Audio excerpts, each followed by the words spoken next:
Jubilant FoodWorks, the master franchise of Domino's Pizza, in June 2020 quarter, the results have been above the street expectations. In our Ideas for Profit today, we'll discuss if the stock merits investors' attention. That's despite the expensive valuations currently the stock has. Now, looking at the Q1 earnings, revenues were down by 60% on a year-on-year basis. And that was on the back of temporary store closures following the government's directive of the nationwide lockdown and the reduced operational hours due to the local restrictions as well. Now, dine-in and takeaway remained closed for more than or most of the quarter. Now, if you see, the gross margins also increased on the back of lower commodity prices, reduced discounting and levy of delivery charges on orders from the month of June 2020 onwards. Now, employee cost was reduced by 19% and the other expenses were lower by 60% year-on-year after these measures.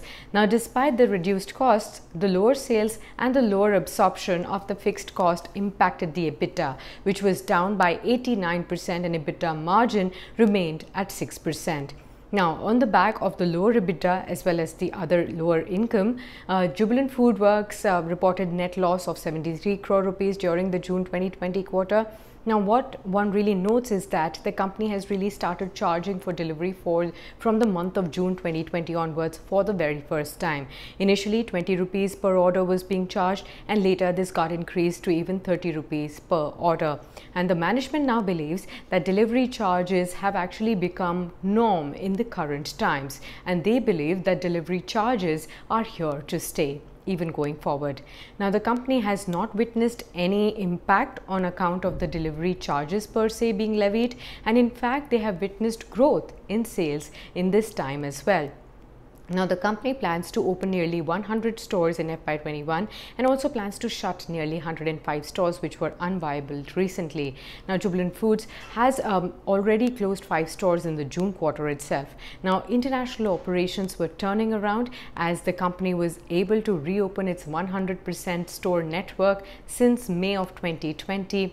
And the company also has received rent waiver of 29.4 crore rupees during the quarter, which is almost 1 month of waiver. The company has also moved to flexi timing system for the store employees, where the pay is dependent on the time of attendance at work.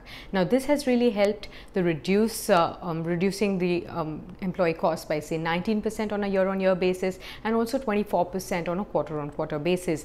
Now, this is also now more of a structural thing in nature. Now, the company also forayed its entry into the 500 crore rupees ready-to-cook segment with the launch of the new brand Chef Boss. The Chef Boss range of sauces and pastes includes 8 different products across 2 types of cuisines, that's Indian and Chinese, and this will initially be exclusively available for customers across only the e-commerce portals. Now, the company has a cash equivalent of 640 crore rupees. With a tough environment that we are seeing currently, customers are likely to turn more value conscious and hygiene is likely to be at the forefront across all verticals. Now, with the contactless dining and zero contact delivery, a trusted brand name like Domino's, the company is definitely likely to benefit. Also, the consumer preferences would shift to delivery or takeaways, and the company is in advantage position over here given the strong IT platform that it has and the last mile delivery through its own personnel, which is to its advantage. Now, the management also expects normalcy to really return by March 2021. We also expect revenue degrowth of 10% in FY21 and demand pickup in FY22 by 18%. Based on the FY22 expected earnings, Jubilant Food is trading at a PE of 55 times, which is expensive. So, investors with a long-term view can definitely look at buying Jubilant Food on correction.